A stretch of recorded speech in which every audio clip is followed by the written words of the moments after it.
To wrap up the show, we had another spring game to talk about because some people have had a lot to say about this team after watching the spring ball. Um, they think it's one of the worst teams of this program they have seen. And again, is it overreacting to spring ball, or is there some truth to this? Or were we all just watching a different game? Or is it because I am a fan of them? Because their stuff is right behind me if you're watching the video. Alabama had their spring game as well. Now, there were some technical difficulties, so you have to go back and rewatch some of it. They come in with a couple new coordinators. Tommy Rees came over from Notre Dame to be the offensive coordinator for the Alabama Crimson Tide, which to me was a hired shock because Tommy Rees played at Notre Dame, loves Notre Dame. So it was kind of a weird hire or for him to leave to go to Alabama. But he's coming in as the play caller for Alabama for their offense. And they also have a new defensive coordinator. Kevin Steele is coming back, which was another shocking hire. He used to be with Alabama. He was at Auburn. There was shady stuff going on at Auburn with him and Coach Gus Malzahn. But Coach Saban, you have to trust him. He knows something we don't. So we got two coordinators. So we had to watch the defense and we had to watch the offense with your two new coordinators and how hands off Nick Saban is during the spring game. He wears a suit and he just stands behind and watches. Couple notes that I took before we start talking about what everybody else said. You had to watch this quarterback battle that is going on at Alabama. At Alabama, you have a quarterback battle because Bryce Young is no longer there. Your first stringer was Jalen Monroe. He got some playing time last year when Bryce Young was hurt. And so all eyes were going to be on him. But the quarterback battle right hot on his tail was Ty Simpson. Ty Simpson is a redshirt freshman who was there as well. He is right on his tail with the quarterback battle going on with Monroe. Now, Monroe has a couple more playing experiences and games compared to that. Some other positions you're looking at is the wide receivers group, you're looking at the linebackers group, and you're watching the offensive line. Because one of the weaknesses for this Alabama team last year was their offensive line, apparently, even though a lot of teams in the country would have taken Alabama's offensive line compared to maybe the play that they had for their teams. And so I was curious watching this game. Now you don't need to watch the whole game to get a feel for what happens with this Alabama team.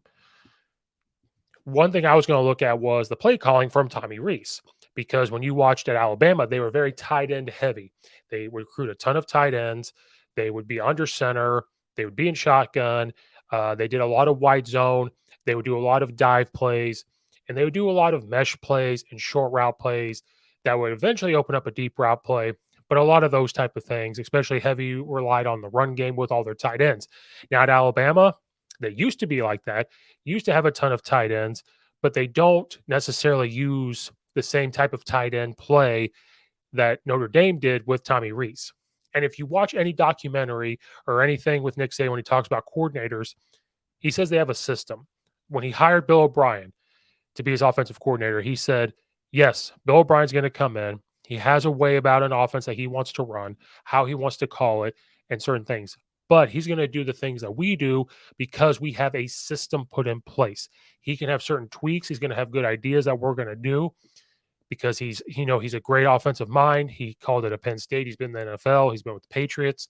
So obviously he brings a lot to the table, but we have a system and he's going to do things the way we want to do. And you saw that. They were running certain things when Lane Kiffin was even there.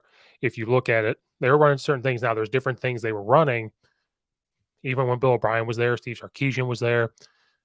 So I was very curious to see what kind of offense we were going to see with Tommy Rees calling it, because he's going to come in and run what Nick Saban basically. Nick Saban's not going to call the plays for him. He's going to talk about their system, and this is the type of thing they've probably talked about in the interview and said, hey, this is what I'm running. What is your offensive mind? How would you fit into this? What would you bring into this? How are you going to adapt to the type of players we have? Because we don't recruit all the tight ends like at Notre Dame. Now we get the big offensive linemen, but we have speedy wide receivers. How can we do this? Notre Dame likes to shift. Notre Dame likes to do this. How can you bring that into the Alabama way here? So I was very curious to see how that play calling was. And it looked like the same Alabama team. But before we fully get on to the quarterback battle, the wide receiver group.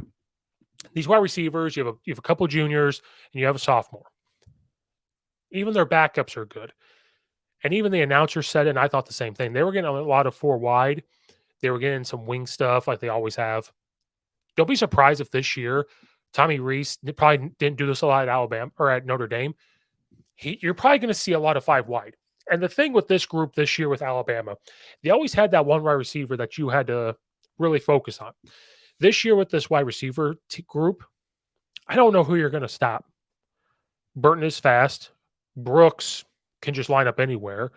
Isaiah Bond can line up anywhere. Their backup, Kobe Pennis, is good. Malik Benson is a transfer. He's good. Like, they just have really good wide receivers. Now, you're not going to have a Devontae Smith. You're not going to have anything like that necessarily to blow the top off right from the beginning, especially watch them in spring. But it puts pressure on defenses to keep them more balanced and say, who are we going to stop? And I think that will help the quarterbacks out. And I think they can get into some five wide situational things. Just seeing how fast the wide receivers were. Back to play calling. You saw some of the Tommy Rees play calling with tight ends, but they were more wings. You saw a lot of wide zone and you saw a lot of up the middle runs, but I saw a lot of mesh concepts. I saw a lot of dig routes. I saw a lot of quick arrow routes that you would see at Notre Dame. They love to do that with the running backs. He would love to do that from different positions from the wide receivers, and especially with wing tight ends in the mesh routes or those shallow routes and the dig routes behind them. You saw a lot of that. So I think that's what we're going to see with Tommy Rees calling the plays. He is bringing that Notre Dame type of play calling to Alabama. Now, Alabama did that stuff too. But if Tommy Rees can fit into that type of play calling and that type of system, that's exactly what they're going to do. And I was noticing that with the play calling that they were doing.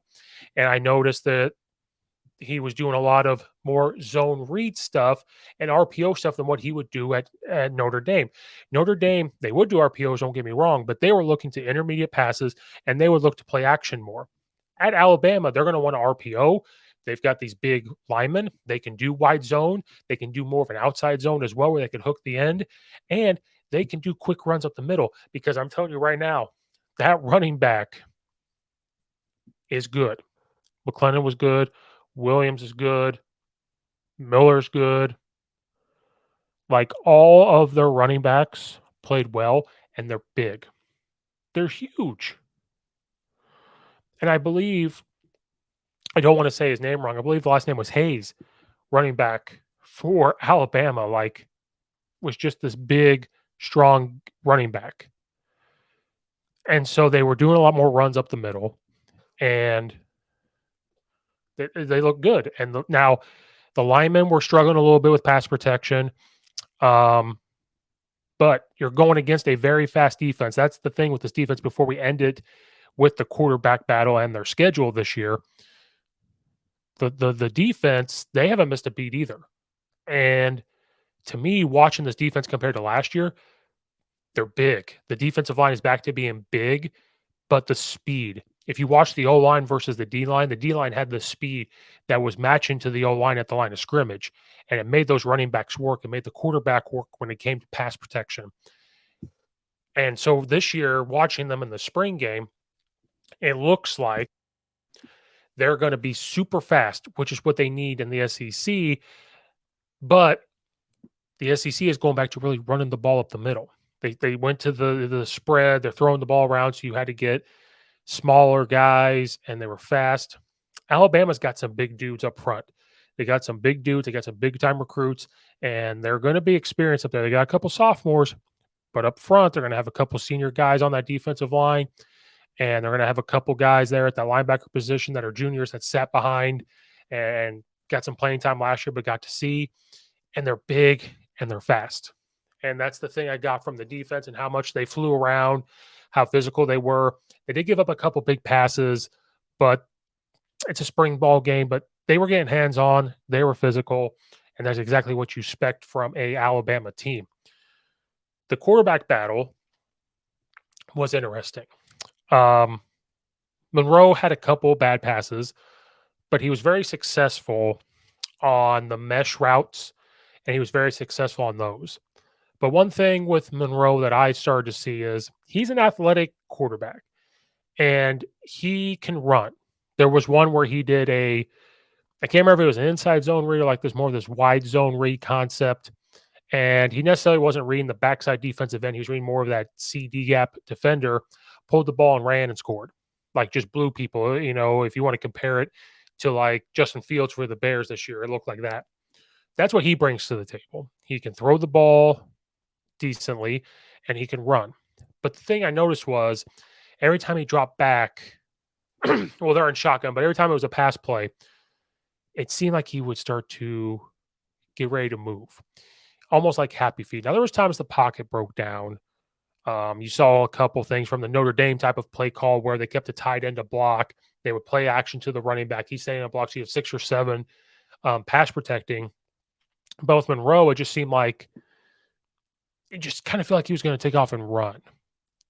And so that part worries me a little bit. Um, with that, now they have all summer to fix any type of happy feet.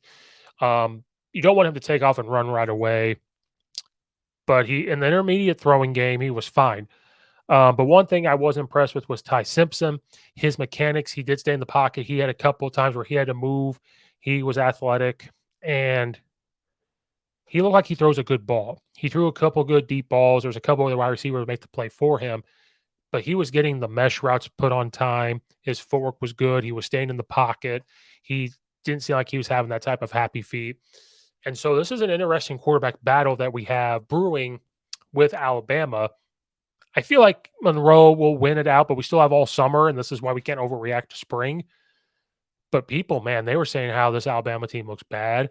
They're going to lose a couple games. They're not going to make it back to the championship. And so this is where we're overreacting to spring. But I think this quarterback battle is something we have to keep an eye on. I feel like Monroe will win it out because of how he brings a lot to the table.